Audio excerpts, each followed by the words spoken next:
وأصحابه أجمعين. سبحان الله. أما بعد فأعوذ بالله من الشيطان الرجيم. بسم الله الرحمن الرحيم. ربنا اغفر لنا ولإخواننا الذين سبقونا بالإيمان. سبحان الله. صدق الله مولانا العظيم. درود پاک الصلاة والسلام عليك يا سيدي يا رسول الله وعلى آلك وأصحابك يا سيدي يا حبيب الله. أصحابك يا حبيب الله. حضرات محترم، آج ہمارے معمول کی وہ مجلس جس مجلس پر صوفیاء کرام کے روحانی تصرفات موجود ہیں، سبحان اللہ، اسی شان کے ساتھ انعقاد پذیر ہے جس شان کے ساتھ یہ محفل شروع ہوئی تھی۔ یہ مجلس اسلاف کی نشانی بھی ہے، یہ مجلس روحانی وجود کو روحانی جلا دینے کا ذریعہ بھی ہے۔ بے شک بے شک۔ یہ مجلس گناہوں کے کفارے اکٹھے کرنے کا خوبصورت ذریعہ بھی ہے، اور یہ مجلس ذکر اللہ کی ضربوں سے سوئی ہوئی روح کو بیدار کرنے کا آلہ بھی ہے۔ سبحان اللہ۔ اس مجلس میں معروضات بھی ہیں، اس مجلس میں صوفیانہ معمولات بھی ہیں، اور اس مجلس میں اللہ کی عنایات بھی ہیں۔ اور یہ بھی یاد رکھیں کہ دنیا میں بہت ساری مجلسیں ہر جگہ قائم ہوتی ہیں، لیکن کچھ مجالس وہ ہیں کہ جن میں اٹھنے کے بعد آدمی گناہوں اور اللہ کے غضب کو اکٹھا کرنے کی وجہ سے،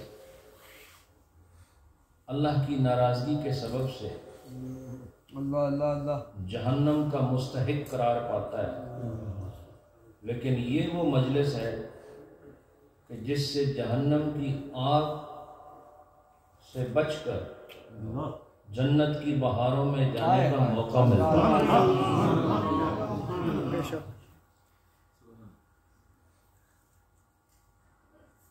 اسی کا ذکر کیا جاتا ہے جس سے پیار ہوتا ہے۔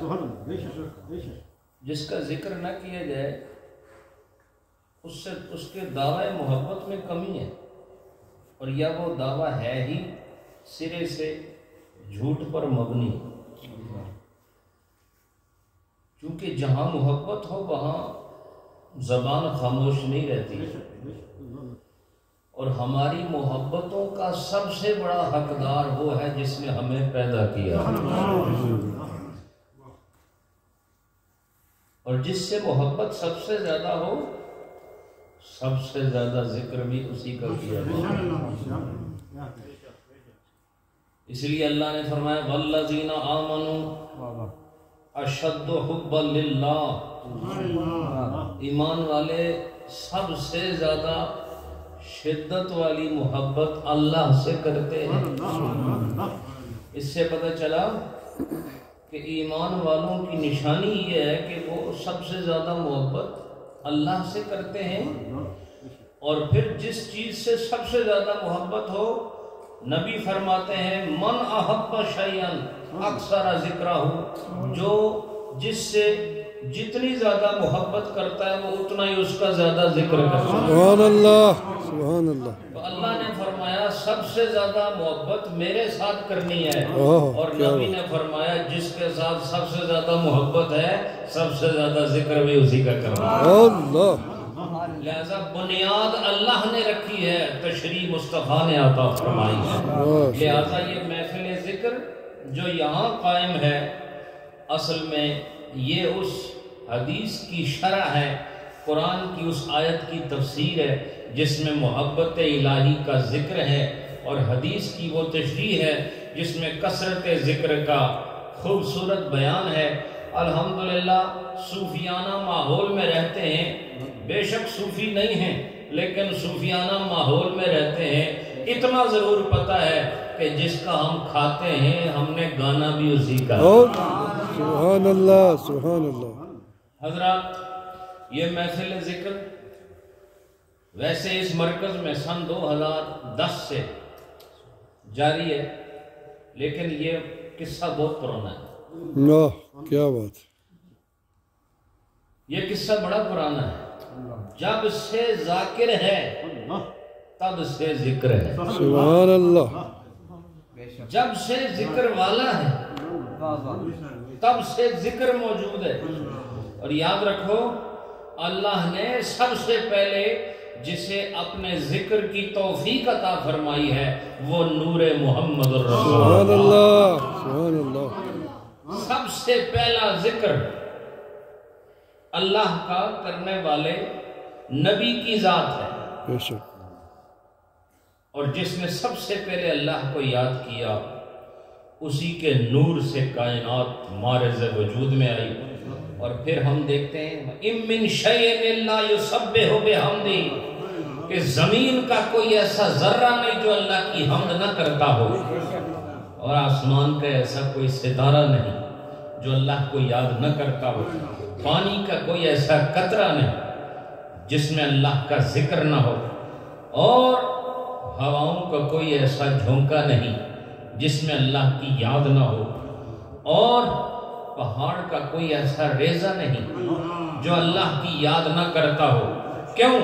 وجہ یہ کائنات ہے، اور کائنات نور مصطفیٰ سے بنی ہے، اور نور مصطفیٰ نے ذکر خدا کیا ہے، اس لیے ساری کائنات خدا کا ذکر کر رہی ہے۔ اللہ اللہ۔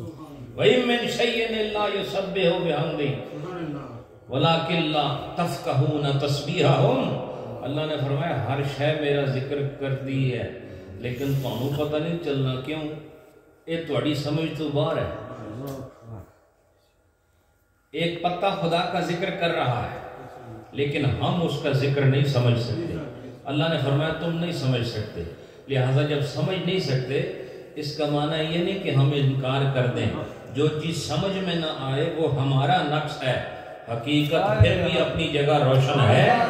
جس طرح شہید بظاہر زندہ نظر نہیں آتا لیکن اللہ فرماتا ہے تمہیں پتہ نہیں ہے کہ یہ زندہ ہے، لیکن اس کو زندہ ماننا ضروری ہے۔ ایسے یہ بھی ماننا ضروری ہے کہ یہ در و دیوار، یہ نقش و نگار، ہر چیز خدا کا ذکر کر رہے ہیں، اور وجہ یہ ہے کہ یہ ساری چیزیں فرع ہیں، یہ ساری چیزیں شاخیں ہیں، اور جڑ نبی پاک کی ذات ہے۔ جو جڑ میں ہوتا ہے وہی شاخوں میں نظر آتا۔ سبحان اللہ۔ اگر جڑ کے ساتھ درخت کا تعلق نہ رہے تو درخت اپنا فیض تقسیم کرنے سے قاصر ہو جاتا ہے۔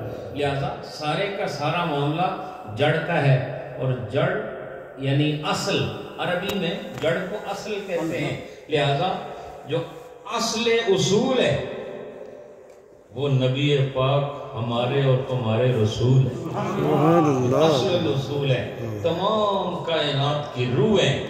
تو اس نور مصطفیٰ سے اللہ نے ساری کائنات کو بنایا، اور چونکہ اس نور نے ذکر کیا اس لیے ساری کائنات میں ہر شجر و حجر، شمس و قمر اور بحر و بر کی ہر شے خدا کا ذکر کرتی ہے، اور اللہ نے ہر شے میں اپنی ایسی خوبی رکھی ہے کہ ہر شے اپنے رب کو یاد کرنے والی ہے۔ تو انسان جس کو فقاہت ملی، جس کو ذہانت ملی، جس کو علمیت ملی، جس کو عقل و شعور ملا، یہ کیسے غافل رہ سکتا ہے؟ اسی لیے اس کا امتحان ہے کہ جسے عقل دیکھتے ہیں، دیکھنا یہ ہے کہ اس عقل سے خدا تک پہنچتا ہے کہ نہیں۔ اور یاد رکھو جو عقل کے زور پر، علم کے زور پر صرف مخلوق تک رسائی حاصل کرے، وہ صرف دنیا میں زندہ رہنے تک کامیاب ہوتا ہے اور اس کے بعد ناکامیاں شروع ہو جاتی ہیں. جب قبر میں جاتا ہے ناکامی ہوتی ہے. لیکن جس آدمی نے مخلوق کو بھی سمجھا اور مخلوق سے خالق کو سمجھا وہ دنیا میں معزز رہتا ہے, قبر میں پرنور رہتا ہے, حشر میں بڑے بڑے ممبروں پر جلوہ افروز ہوتا ہے. سبحان اللہ. تو اس لیے ہم جو ذکر کرتے ہیں نا تو دنیا کے ماحول میں جچتے ہیں. آپ کو پتہ ہے مشین کا جو پرزہ جس جگہ کے لیے بنا ہو وہ وہیں جچتا ہے, دوسری جگہ وہ ویسے پڑا رہے گا. تو اس کائنات میں جچنے کے لیے اور پرزے کو اپنی جگہ رکھنے کے لیے ذکر خدا جاری رکھو. سبحان اللہ. وجہ یہ ہے کہ ہر شے جو خدا کا ذکر کر رہی ہے کہیں ایسا نہ ہو تم ایک ناکارہ پرزے کی صورت میں زمین پر پڑے نظر آؤ. نہیں, ایسے زندگی گزارو کہ پہاڑوں میں, درختوں میں, صحراؤں میں, سمندروں میں, دشت و جبل میں اور وادیوں میں اور بلندیوں اور پستیوں میں جہاں پر بھی رہو ذکر خدا تمہارے ساتھ رہے تاکہ کائنات میں تم جچتے رہو, الگ نظر نہ ہو. جب تک آدمی ذاکر رہتا ہے باقی مخلوق کے ساتھ جچتا نظر آتا ہے, اور یہ ذکر چھوڑ دے تو پھر یہ بیکار پرزہ ہے. لہذا آپ مثال کے طور پر آپ زمین پر بیٹھے نماز پڑھ رہے ہیں اور زمین خدا کا ذکر کر رہی, آپ ذکر نہیں کر رہے تو آپ جچتے نہیں ہیں. سبحان اللہ. سبحان اللہ. دیوار آپ کے یمین بھی ہے یسار بھی ہے, سجے کھبے اگے پیچھے دیوار ہیں تھوڑے. اے تے ذکر کرن اے دے وچ رہن والا چھت ذکر کرے, زمین ذکر کرے, تھوڑے سجے کھبے اگے پیچھے دیواراں ذکر کرن, اے دے وچ رہن والا ذکر تو خالی ہوئے اے جچدا نہیں. لیکن اگر یہ ذکر کرے تو ایسا لگتا ہے در و دیوار بھی ذکر کر رہے ہیں, مصطفیٰ کا غلام بھی ذکر کر رہا ہے. یہ پرزہ اپنی جگہ خوبصورت لگ رہا ہے. کیا بات. سبحان اللہ. یہ ہے حکمت. حضرات, میں نے جو آیہ کریمہ کا حصہ آپ کے سامنے پیش کیا اس میں اللہ رب العالمین نے دعا کا ذکر فرمایا ہے. چونکہ آج کی یہ محفل ایصال ثواب کی محفل ہے اور ہمارے عظیم عالم دین جو رشتے میں میرے ماموں ہیں حضرت علامہ مولانا غلام دستگیر افغانی نقشبندی مدظل العالی, ان کی اہلیہ مرحومہ میری مومانی, ان کے ایصال ثواب کی یہ محفل ہے. اور اہل سنت والجماعت اور ہر وہ انسان کہ جس کے سینے میں دھڑکنے والا دل اپنوں سے یاری نبھانے کا ذوق رکھتا ہے, ان کا یہ عقیدہ ہے کہ دنیا میں جب آدمی ساتھ رہتا ہے تب بھی ایک دوسرے کے لیے مفید ہوتا ہے, اور جب یہ ساتھ بظاہر ٹوٹ جائے تو جو زمین کے اوپر والا ہے وہ زیر زمین والے کے لیے بھی خیر کا بندوبست کر سکتا ہے. یہ ہے عقیدہ, یہ عقیدہ ہے. اور اللہ نے کیا فرمایا, ربنا اغفر لنا, دعا سکھائی جا رہی ہے, اے اللہ ہمیں معافی عطا فرما. آمین. ربنا اغفر لنا, اے اللہ ہمیں معافی عطا فرما. کن آمین. آمین. آمین. ربنا اغفر لنا, اے اللہ ہمیں معافی عطا فرما. آمین. وَلِإِخْوَانِنَا, اور جتنے ہمارے بھائی ہیں ان سب کو بھی معافی عطا فرما. آمین. لیکن کون سے؟ الذین سبقونا بالایمان, سبحان وہ اللہ. جو ہم سے پہلے حالت ایمان میں آگے چلے گئے. سبحان اللہ. الذین سبق سبقونا, وہ لوگ جو ہم سے سبقت لے گئے اللہ. کس چیز میں, آگے جانے میں, ہم سے پہلے قبر میں پہنچ گئے. اس سے پتہ چلا سبقونا سے یہ پتہ چلتا ہے کہ آخرت کا سفر پیچھے کا سفر نہیں, یہ الحمدللہ آگے کا سفر ہے. کیا بات. کیونکہ سبقونا کا لفظ استعمال ہوا سبحان ہے, اللہ. سبقت میں آگے کا مفہوم ہوتا ہے. لہذا جو پیچھے سفر کرے وہ ناکامی ہوتی ہے اور سبقت کا معنی آگے جانا، اور آگے کا رخ وہی کرتے ہیں جن کا عزم خوبصورت ہو، جن کی مراد حسین ہو، جن کی منزل پاک ہو۔ سبحان اللہ۔ لہذا جو آگے جانا چاہتا ہے اسے چاہیے ایمان محکم رکھے، عمل صاف رکھے۔ سبحان اللہ، سبحان اللہ۔ ایمان محکم رکھے اور عمل پاک رکھے تو پھر وہ آگے جائے گا، ورنہ وہ نیچے جا کے پیچھے جائے گا۔ اور کچھ وہ ہیں نیچے جا کے آگے جاتے ہیں، لیکن آگے جانے والوں میں وہ لوگ حسین ہیں جو ایمان کی حالت میں دنیا چھوڑ جاتے ہیں۔ ان کے لیے قرآن سے یہ ثابت ہے کہ بندہ یہ کہہ رہا ہے اللہ ان کی بخشش فرما۔ آمین۔ اب میں آپ سے ایک بات پوچھتا ہوں، اس دعا کو قرآن میں کس نے ذکر کیا؟ اللہ بولنا نہیں تنا تو میرے خیال ہے کون وائرس ہوا سارے اللہ نے، جی اللہ نے، ایک گل کس آخی ہے؟ اللہ نے، قرآن دے اے کلام کنے رکھیا ہے؟ اللہ نے، اللہ نے رکھیا ہے۔ جی تو گویا اے دعا دا ٹکڑا ربنا اغفر لنا ولاخواننا اے رکھیا اللہ نے ہے۔ تو کیا اللہ نے اس واسطے رکھا ہے تاکہ وہ قبول نہ کرے؟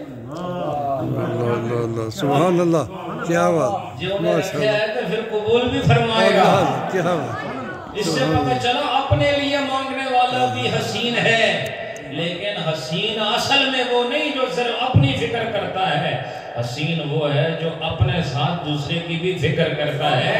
اور اس آیت کی تائید حضور کے اس فرمان سے ہوتی ہے خیر الناس من ينفع الناس، بندیاں بچو چنگا بندہ ہوئے جس نے کولو ایسی صفات ظاہر ہون کے اودی وجہ تو دوسرے نے بھی فائدہ حاصل ہوئے، وہ چنگا بندہ ہے۔ خیر الناس، سب سے اچھا انسان وہ ہے من ينفع الناس، جس سے دوسرے لوگ نفع حاصل کریں۔ سبحان، اچھا آدمی کون ہے؟ سب سے اچھا آدمی کون ہے؟ جس سے دوسرے لوگ نفع حاصل کریں۔ کہتے جس نے جیب خالی ہے اس کو نفع حاصل ہوگا نہیں سمجھے؟ جس کو کچھ ہے ہی نہیں اس کو کیا نفع مل سی؟ غریب کی اگر کچھ چاہیے ہے تو اس نے کسی امیر کو جانا بے شک، آہا، سبحان اللہ، تو ہم کیا کہتے بات، ہیں جو کہتے ہیں نا کہ تمہارے عمل سے دنیا والے جب چلے جاتے ہیں تمہارے عمل سے ان کو فائدہ نہیں ہوتا، جو انہاں کمانا سی کما کے ٹر گئے تیرے عمل نال انہوں نے فائدہ نہیں ہوتا، یہ نہیں دے سکتے، ہم مانتے ہیں یہ بالکل صحیح کہتے ہیں، انہاں کو کچھ ہے ہی نہیں تو انہاں کو فائدہ کیا ملنا۔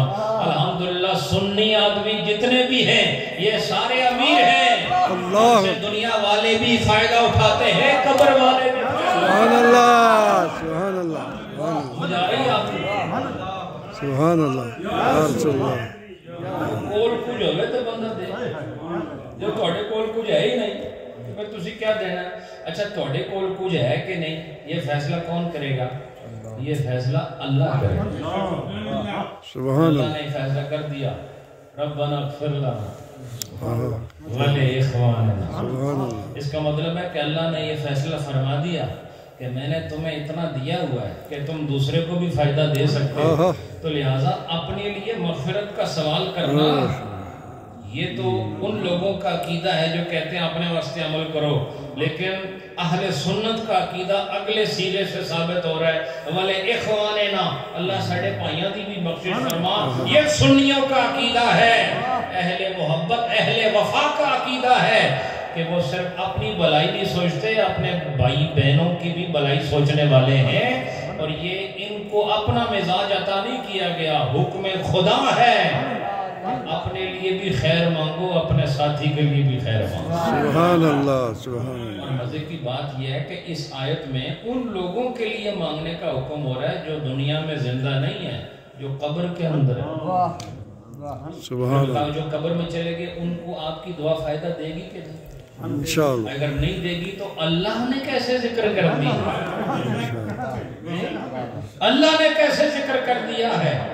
تو گویا اللہ کا قرآن میں یہ ذکر کر دینا کہ اپنے بھائی بہنوں کے لیے دعا مانگو، اس سے یہ ثابت ہوتا ہے کہ جو دنیا سے چلا جائے، دنیا میں رہ جانے والے، اس کے لیے کچھ مانگے تو خدا عطا فرماتا ہے۔ اور یہ کسی حدیث سے نہیں ثابت، یہ قرآن سے ثابت ہو رہا ہے۔ اس سے پتہ چلا کہ صرف اپنا عمل فائدہ دے اور دوسرے کا عمل فائدہ نہ دے، یہ عقیدہ اہل اسلام نہیں ہے۔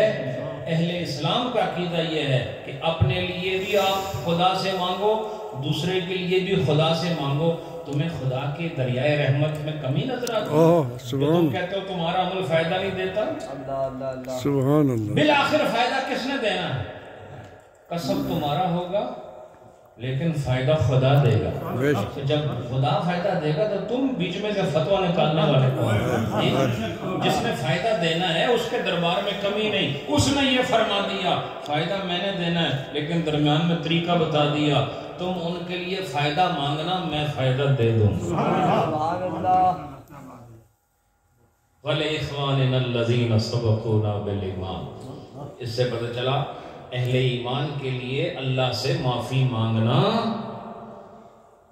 یہ اللہ کا سکھایا ہوا طریقہ ہے۔ دوسری دلیل کیا ہے؟ دوسری دلیل یہ ہے حضرات،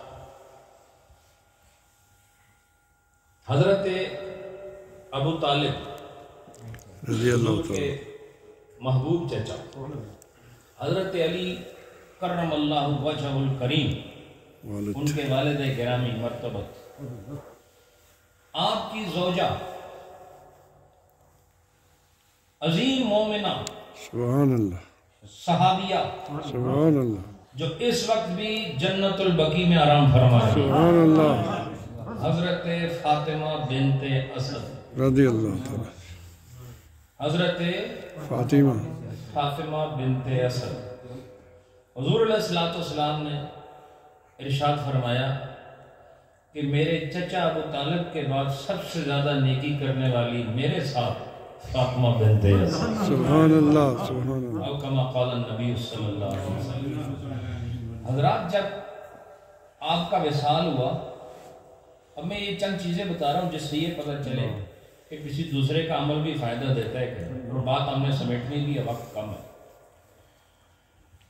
اور میں صرف اپنی خواہش سے نہیں بولتا، میرے ہر کلام کے پیچھے انشاءاللہ واہ، سبحان اللہ، پیچھے کوئی نہ کوئی قرآن و حدیث کا نور ضرور ہوتا ہے۔ سبحان اللہ، سبحان اللہ، حضرات جب آپ کا وصال ہوا تو آپ کو پتہ جب کوئی فوت ہو جائے تو اس کو غسل دینے کے بعد اس کو کفنایا جاتا ہے، ایسا ہی بے شک، حضور علیہ السلام نے حضرت فاطمہ بنت اسد کی خدمات کے صلے میں، ان کی وفاؤں کے صلے میں، ان کی شبانہ روز اسلام کی خدمتوں کے صلے میں حضور علیہ السلام نے ان کے کفن کے لیے اپنی قمیض مبارک اللہ، سبحان اللہ، سبحان اللہ، فرمایا یہ میری قمیض میں ان کو کفن دینا ہے۔ کیا بات، بس میں آپ کو آگے لے جانے سے پہلے یہاں تھوڑا روک رہا ہوں، اس قمیض کو پہنانے کی ضرورت کیا؟ اس قمیض کی کیا ضرورت تھی؟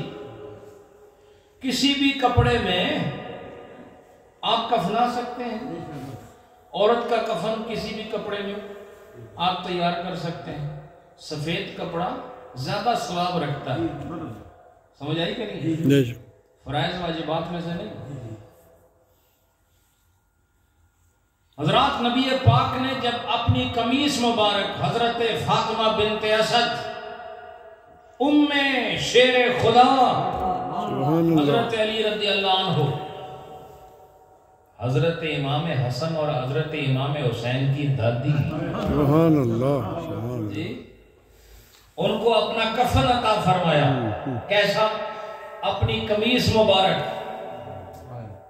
اور یہ قمیص مبارک کا دینا کیا اہل سنت والجماعت کے عقیدے کو ثابت نہیں کرتا سبحان اللہ، کہ کفن سارے کفن ہیں لیکن جس کپڑے کو محمد کے جسم سے مس ہونے کا شرف عطا ہوا ہے، سبحان اللہ، وہ کپڑا جس تن پر آ جائے وہاں آگ حرکت نہیں کر سکتی ہے، سبحان اللہ، وہاں عذاب الہی نہیں آ سکتا ہے۔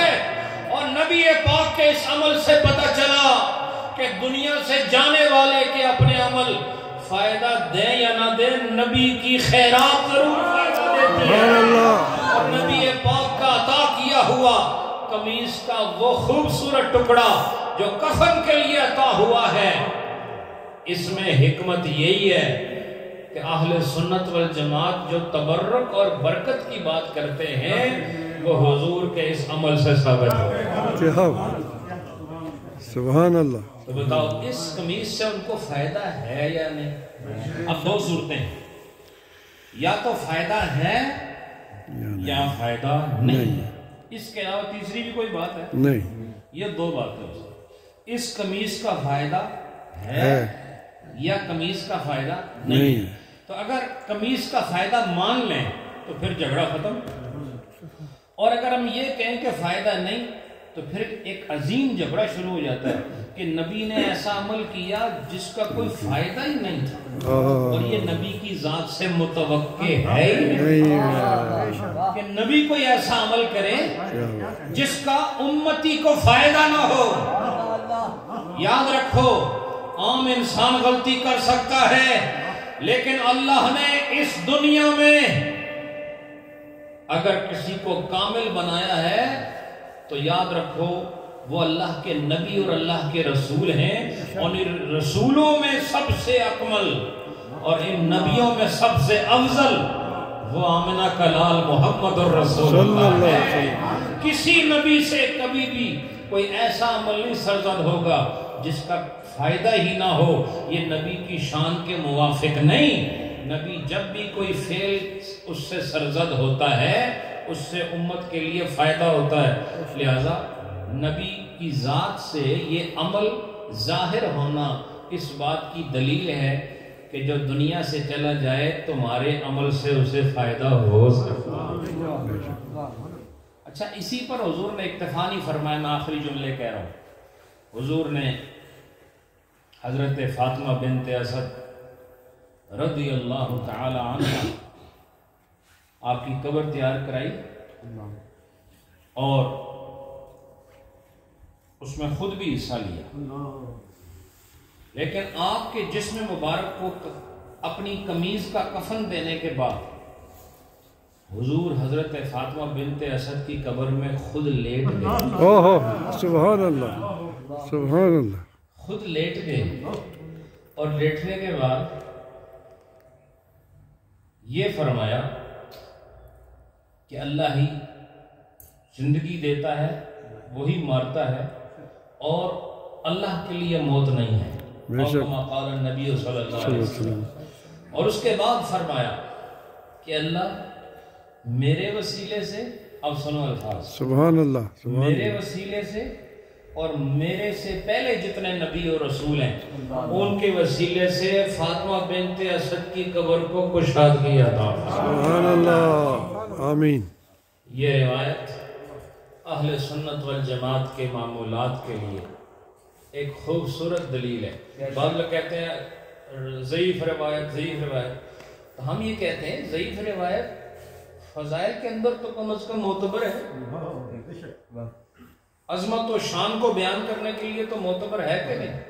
وہ سب مانتے ہیں کہ معتبر ہے، کم از کم اسی تناظر میں اس روایت کو دیکھ کر بغض اور عناد کو چھوڑ کر اپنے دنیا سے چلے جانے والے پیاروں کے ساتھ وفا کا سلسلہ شروع کر دینا چاہیے، اور وہ یہ ہے کہ جب دنیا سے آپ کا کوئی پیارا جائے تو اس کے ساتھ بلائی کریں، بلائی ہوتی ہے۔ اچھا، جو ہم جیسے لوگ ہیں گناہگار، اللہ کے بندے، ہم سب گناہگار ہیں۔ اللہ نے یہ نہیں فرمایا کہ گناہگار کسی کے لیے دعا نہیں مانگ سکتا، ماشاءاللہ، گناہگار بھی کسی کے لیے سفارش کرے تو میرے رب کی رحمت بتاتی ہے تیرا گناہ میری رحمت سے بڑا نہیں ہو سکتا. سبحان اللہ سبحان اللہ. تو گناہ گار ہے, تو گناہ گار ہے, میری شان مغفرت میں اس سے کیا کمی آتی ہے؟ اس لیے نیک ہو یا بد اسے چاہیے اہل ایمان کے لیے, اہل قرابت کے لیے, ماں باپ کے لیے خدا سے مغفرت کا سوال کیا کر کہ اللہ انہیں معافی عطا فرما, ان کی بخشش فرما, تو اللہ بخشش عطا فرما دیتا ہے. حضرات, میں نے اپنے ساتھیوں کو اکثر بتایا ہے, ایک تو یہ اجتماعی ختم ہے, جیسے ہم نے آپ کو بلایا, آپ تشریف لائے, خوبصورت یہ اجتماع ہے, موجودہ ماحول کے تناظر میں یہ ایک خوبصورت اجتماع ہے جو آپ کو کہیں نظر نہیں آئے گا. یہ نعمت ہے اللہ کی. ایک تو یہ طریقہ ہے کسی کو اصال ثواب کرنے کا, اور ایک طریقہ وہ ہے جس میں آپ کو مجلس سجانے کی ضرورت نہیں, خود گھر میں بیٹھ کے ایک دفعہ سورہ فاتحہ پڑھ لیا. یہ نہ کر سکو تو ایک دفعہ سورہ اخلاص پڑھ لیا. سبحان اللہ. یہ بھی نہیں کر سکتے تو ایک دفعہ سورۃ الکوثر ہی پڑھ لیا, اور اگر یہ بھی نہیں کر سکتے تو ایک بار بسم اللہ پڑھ لیا اللہ, اور یہ پڑھ کے کہہ دیا کر اللہ میرے جتنے بھی اپنے ہیں اور تیرے نبی دے غلام ہیں سارے انو ثواب عطا فرما. آمین. اہل سنت کے حکم کے مطابق اس کے ایصال ثواب کی محفل قائم ہوگی. کیا بات. اسی ضروری نہیں تھی دیکھ پکاؤ, مسلح تے بیٹھے ہو, اپنے رب نال توڑی یاری ہے, کوئی درمیان اچ نہیں ہے.